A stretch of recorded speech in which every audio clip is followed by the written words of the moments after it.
Di dalam Sahih Al-Bukhari terdapat satu riwayat yang dibawakan oleh Yusuf bin Mahak rahimahullah daripada Sayyidatina Aisyah radhiyallahu anha berkaitan dengan dialog di antara Ummul Mukminin dengan seorang lelaki daripada Iraq. Saya teringatkan riwayat ini selepas saya baru saja selesai sebentar tadi berkuliah dengan sahabat-sahabat rakan-rakan daripada Bank Islam di seluruh tanah air berkaitan dengan pentingnya apa yang telah diperjuangkan dan diusahakan oleh umat Islam di dalam bidang ekonomi dan perbankan ini kepada bidang pendidikan untuk kita mengkritik, menilai kembali hal-hal yang terdapat di dalam pendidikan, mana yang islamiknya dan mana yang tidak islamiknya. Kerana saya teringat kepada riwayat ini bila mana Aisyah radhiyallahu anha telah didatangi oleh seorang lelaki daripada Iraq dan lelaki tersebut bertanya kepada Aisyah radhiyallahu anha, kain kafan yang manakah yang lebih baik? Pertanyaan tersebut dibalas oleh Aisyah radhiyallahu anha dengan rasa takjub. Beliau berkata, "Waihak wa ma yadurruk?" Apa hal kamu ni? Apa masalahnya kalau pakai kain kafan yang bukan yang terbaik sekalipun? Ada isu ke? Kemudian beliau meminta daripada Aisyah radhiyallahu anha untuk tunjukkan kepada beliau mushaf yang dibaca oleh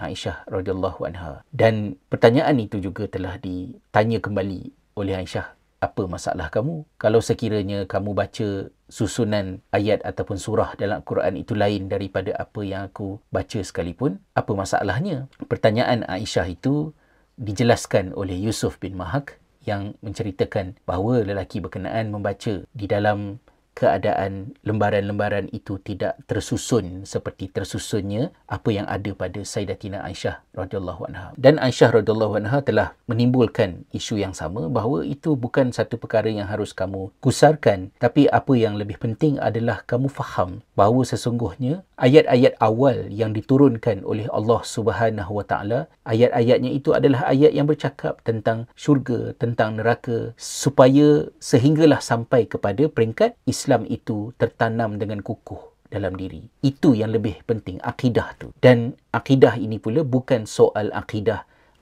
yang kita faham pada hari ini. Fakta-faktanya, perbahasan-perbahasan ilmiah mengenainya, bukan itu isunya. Tapi kita lihat apa yang Aisyah radhiyallahu anha katakan, walau nazala awwala syai'in la tashrabul khamar laqalu la nada'ul khamar abadan. Kalaulah ayat pertama yang awal-awal turun itu adalah ayat jangan minum arak, nescayalah orang ramai akan kata kami takkan tinggalkan arak ni selama-lamanya. Ataupun kalau walau nazal la taznu, kalau ayat awal-awal yang turunlah jangan berzina, laqalu la nad'u zina abadan, nescayalah orang akan kata kami takkan tinggalkan zina ni selama-lamanya. Jadi Aisyah radhiyallahu anha membawakan satu dimensi yang sangat penting untuk kita faham bahawa pengamalan Islam, apatah lagi dalam soal larangan-larangan seperti mana yang ada sebentar tadi itu, ada premis dia, dan itu perlu wujud untuk membolehkan Islam itu diamalkan dan diamalkan sebagai sesuatu yang bermakna dan berkesan kepada diri. Dan dijelaskan lagi dalam sambungan kisah berkenaan apabila Aisyah radhiyallahu anha mengatakan bahawa laqad nazala bi Makkah ala Muhammad sallallahu alaihi wasallam wa inni lajariyatun al'ab balis sa'atu mau'iduhum was sa'atu adha wa amar. Ya, surah Al-Qamar ayat 46.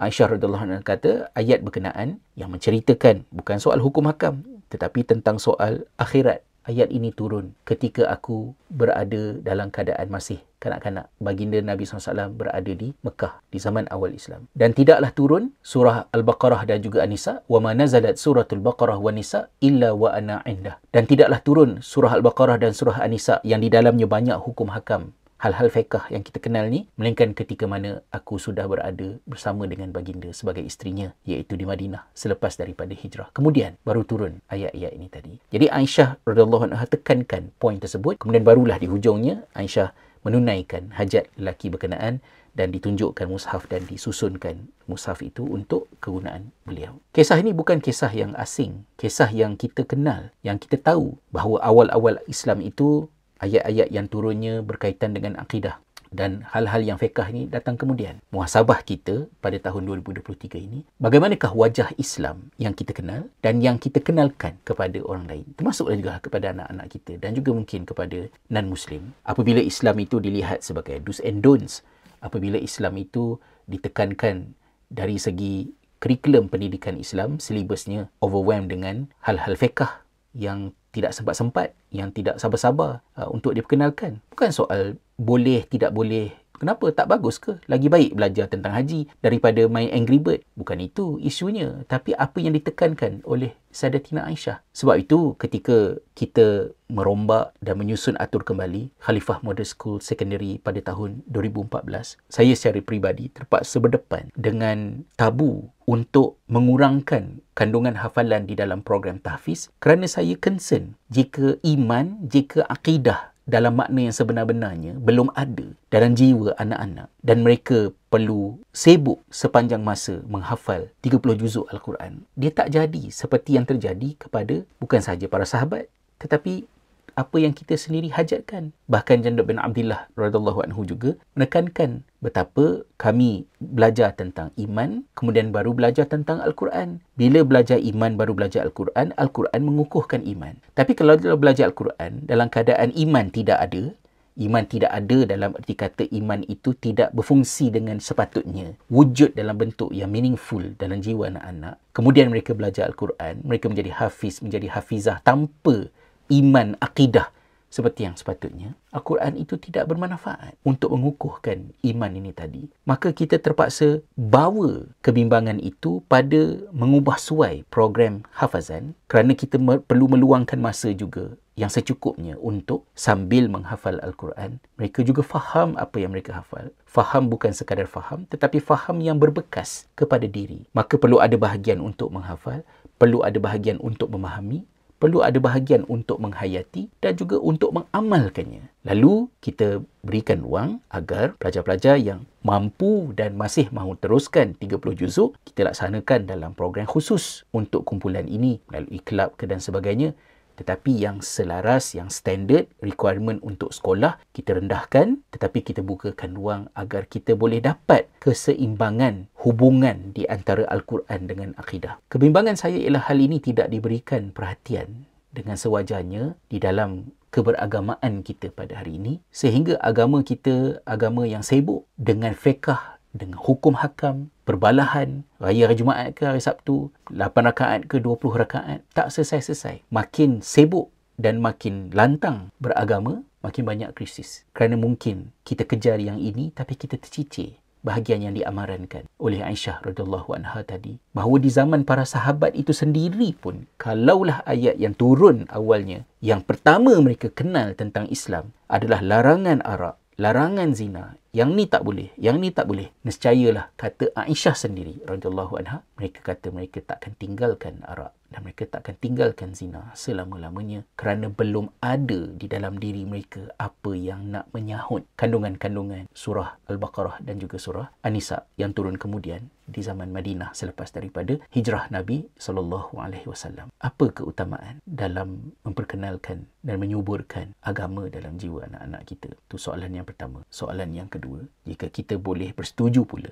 bahawa yang utamanya adalah akidah. Akidah yang dimaksudkan itu adakah akidah sebagai ilmu, fakta, factual knowledge yang ada di dalam silibus kita? Darjah 1 dah belajar sifat 20, darjah 1 dah belajar tentang benda-benda ni. Bukan saja dah tadi, tapi yang kita kenal akidah itu adalah susun atur rukun imannya dan perincian-perinciannya, tetapi bukan maklumat-maklumat yang dibualkan, yang dibincangkan, yang dibuka ruang untuk anak-anak luahkan apa sebenarnya yang mereka percaya. Hal ini sangat mencabar. Pengolahan ilmu akidah yang kita kenal secara tradisionalnya adalah sesuatu yang diolah dengan kesarjanaan, kesungguhan, keikhlasan ilmuan-ilmuan terdahulu untuk cabaran di zaman tersebut. Tapi persoalan Al-Quran makhluk ataupun tidak, perbalahan tentang ayat-ayat mutasyabihat dalam Al-Quran, nak takwil ke tak takwil ke, tak relevan dengan masalah akidah yang dihadapi oleh budak-budak sekarang, oleh anak-anak sekarang. Perlu ke